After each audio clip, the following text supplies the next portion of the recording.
میں سب کی بات نہیں کر رہا ہوں. آپ اگر بات کر کے دیکھیں 10-15 لوگوں سے دین کی باتیں، اس میں سے 5-6 ایسے مل جائیں گے جن کا چہرہ بگڑ جائے گا کہ کیا ہر وقت لگا کے رکھا دین کی باتیں. نہیں، دین ہے تبھی آپ کی دنیا ہے. اگر دین نہیں ہے تو یہ 60 سال کی 70 سال کی زندگی کر لو عیش جتنا کرنا ہے. فرعون نے بھی کیا، شداد نے بھی کیا، ابھی بھی بہت سے لوگ کر رہے. اللہ فرماتا میں دونوں کو دیتا ہوں، دولت ایمان والے کو بھی دیتا ہوں اور جو بے ایمان ہے، جو غیر ایمان والا ہے، اس کو بھی دیتا ہوں، لیکن دین کی سمجھ دوسری طرف نہیں دیتا ہوں. دین کی محبت دوسرے کو نہیں دیتا ہوں. دین کی محبت اس کے دل میں ڈالتا ہوں جس سے میں محبت کرتا ہوں. تو پہلی چیز الحمدللہ یہ ہونا چاہیے کہ ہمیں دین سے محبت ہو. نماز نہیں پڑھنا ایک الگ چیز ہے، نماز سے نفرت کرنا ایک الگ چیز ہے. ہم نماز نہیں پڑھ رہے ہیں، یہ گنہگار ہیں، لیکن ہمیں لگے کہ کیا ضرورت ہے ایسا کرنے کی، کیا ہر وقت 5 ٹائم نماز پڑھنا ہے، تو یہ پھر ہمارے دل میں نفرت ہوئی، ہم ایمان سے نکل جاتے ہیں. تو اگرچہ ہم گنہگار ہو سکتے ہیں لیکن ہمارے دل میں دین کے لیے محبت بھی ہونی چاہیے. ہم اس طریقے سے تمام فرائض و واجبات اور سنن کو ادا نہیں کر سکتے ہیں، لیکن ہمیں اس سے نفرت نہیں ہونی چاہیے، محبت ہونی چاہیے، کوشش ہونی چاہیے کہ ہم اس کو کریں گے. تو پہلی چیز ہمیں پتہ چل گئی کہ اگر آپ کو دین کی سمجھ ہے، دین کے لیے آپ کے دل میں محبت ہے، تو آپ سمجھ جائیے کہ اللہ آپ سے محبت کر رہا ہے، اللہ آپ کو اپنا پیارا بندہ بنائے ہوا ہے. دوسری چیز، اللہ کے پیارے نبی صلی اللہ علیہ وسلم فرماتے ہیں کہ وہ زیادہ دنیا کے جھمیلوں سے اپنے پیارے بندے کو بچا کر رکھتا ہے. اللہ جس سے محبت کرتا ہے بہت زیادہ اس کو دنیا میں جانے نہیں دیتا، یعنی ہر وقت وہ دنیا میں گم رہے اسے ایسا نہیں ہونے دیتا، بلکہ اسے اپنے طرف بھی بلاتا ہے. جو اس کی عبادتیں ہیں وہ بھی کرواتا ہے، جو نیک کام ہے وہ بھی کرواتا ہے، اپنے پیارے بندوں کے ساتھ اسے رکھواتا ہے، پیارا ماحول اسے عطا فرماتا ہے، دنیا کی جھنجھٹ میں اسے پھنسنے نہیں دیتا. یہ دوسری چیز. اگر آپ بالکل بھول چکے ہو اپنے رب کو، آپ کو بالکل بھی خیال نہیں ہے، دنیا ہی دنیا سب کچھ ہے، تو پھر آپ کو پلٹ کر آنے کی ضرورت ہے کہ میرے اللہ نے مجھے اپنے لیے نہیں چنا ہے، مجھے دور کر رکھا ہے، اس لیے مجھے کوشش کرنی ہے. اسلام دیکھیے اعتدال والا مذہب ہے، بیچ والا مذہب ہے. اسلام یہ نہیں کہتا ہے کہ آپ دن بھر نماز پڑھتے رہو، بلکہ اسلام یہ کہتا ہے کہ اگر تمہارے بچے بھوکے ہیں اور تم نماز پڑھ رہے تو ایسی نماز بھی اللہ قبول نہیں کرتا ہے.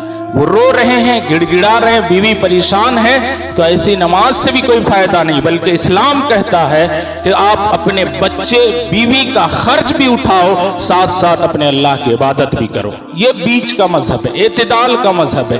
اس لیے بہت زیادہ دنیا میں گم ہو جانا یہ بھی خطرناک ہے، اور ضرورت جو ہے اس کو چھوڑ دینا یہ بھی خطرناک ہے.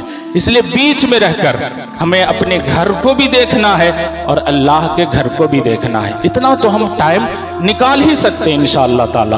تو دنیا کے جھنجھٹ میں اسے پھنسنے نہیں دیتا، یعنی بالکل دنیا میں گم ہو جائے انسان.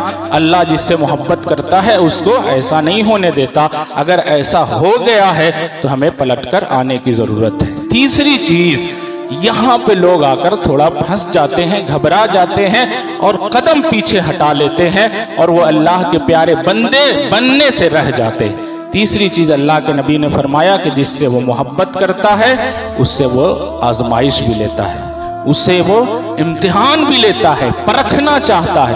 پھر جو اس کی آزمائش میں راضی رہتا ہے اللہ اس سے راضی ہو جاتا ہے، اور اگر اس کی آزمائش میں وہ مکر جاتا ہے، سوچتا ہے کہ کیا ساری پریشانی میرے ہی اوپر. دیکھیں نا، ہم لوگ کہہ دیتے ہیں نا، اگر بہت زیادہ بارش آ گئی، دھان برباد ہو گیا، گیہوں برباد ہو گیا، کھیتی خراب ہو گئی، یا بزنس بہت اچھا چل رہا تھا، اچانک ایسا جھٹکا آیا کہ سب کچھ ختم ہو گیا، کچھ سمجھ میں نہیں آ رہا، تو ہماری زبان سے کئی مرتبہ یہ نکل جاتا ہے کہ یا اللہ ساری دقت مجھے ہی دینی تھی، ساری پریشانی، فلاں اتنی ترقی کر رہا ہے، میں اچھی عبادت بھی کر رہا ہوں، نیک کام بھی کر رہا ہوں، اور مجھے ہی پریشانی دی تو نے. ایسے الفاظ، شکایت کے الفاظ ہم کرتے ہیں، پھر وہ آپ سے راضی نہیں ہوتا، ناراض ہو جاتا ہے. تو اگر آپ کے اوپر آزمائش آتی ہے، امتحان آتا ہے، تو آپ یہ سمجھ جاؤ کہ اللہ نے مجھے چن لیا ہے، وہ مجھ سے آزمائش لے رہا ہے۔ اور پھر قرآن کی اس آیت کو پڑھو جو الم نشرح لک صدرک میں ہے کہ ہر مشکل کے بعد اللہ تعالیٰ آسانی عطا فرماتا ہے۔ تو آپ یہ سوچ کر خوش ہو جاؤ کہ یہ مشکل ہے، اس کا مطلب ہے کہ آگے آسانی آنے والی ہے۔ کبھی ایک بندہ ڈپریشن میں جا ہی نہیں سکتا جو مذہب اسلام کو صحیح سے سمجھ گیا کہ اگر پریشانی آئی اور اس کو یہ پتا چل جائے کہ اس پریشانی کے بعد خوشی ہے تو پھر ڈپریشن کاہے کا ہوگا، پھر ٹینشن کاہے کا۔ اور تو اور اللہ اسی آیت میں فرماتا ہے، وہ گرامر کی بات ہے آپ سمجھیں گے، اللہ فرماتا ہے کہ پریشانی ایک آئے گی، آسانی دو دو عطا کروں گا۔ اب جس کو یہ پتا چل جائے کہ میرے اوپر جو یہ پریشانی ہے نا، جب آسانی آئے گی تو ڈبل آسانی آئے گی، تو اس کو تو ٹینشن دور ہے، خوشی ہی خوشی ہوگی کہ آگے آنے والا دن میرا اچھا ہوگا۔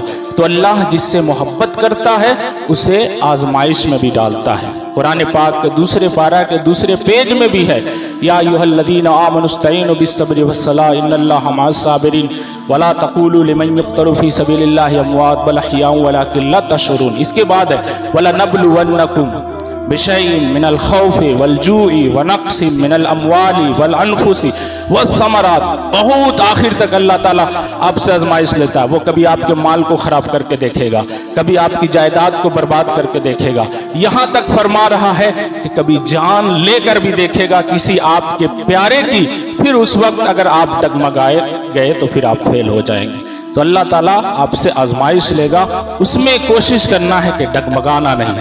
اسی لیے آخری جو نشانی ہے وہ اللہ فرماتا ہے کہ جس سے وہ پیار کرتا ہے اسے صبر عطا کرتا ہے، اسے صبر عطا کرتا ہے۔ اگر آپ کے اندر صبر ہے، کوئی پریشانی آئی، کوئی مصیبت آئی، کبھی کاروبار میں اونچ نیچ آ گئی، کبھی ایسا حادثہ پیش آ گیا کہ جو بالکل صبر کے قابل نہیں رہا، لیکن اس کے باوجود بھی اگر اللہ نے آپ کو اس وقت صبر کی دولت سے نوازا ہے تو آپ سمجھ جائیے کہ آپ اللہ کے پیارے بندے ہیں، آپ سے اللہ راضی ہے۔ یہ چار امپورٹنٹ چیزیں، بڑی ہی مارکے والی چیز میں نے آپ کو بتایا، آپ اپنے اندر شامل کرنے کی کوشش کیجئے گا۔ اگر یہ آپ کی زندگی میں شامل ہو گئی تو پھر آپ کو موت سے بھی گھبرانے کی ضرورت نہیں ہے، آخرت سے بھی گھبرانے کی ضرورت نہیں ہے، بلکہ آپ کو مرنے کے وقت خوشی ہوگی کہ اسی موت کے بعد تو مجھے حضور کا دیدار نصیب ہوگا، مجھے اللہ کا دیدار نصیب ہوگا۔ اسی کے لیے تو میں نے زندگی بھر محنت کی تھی۔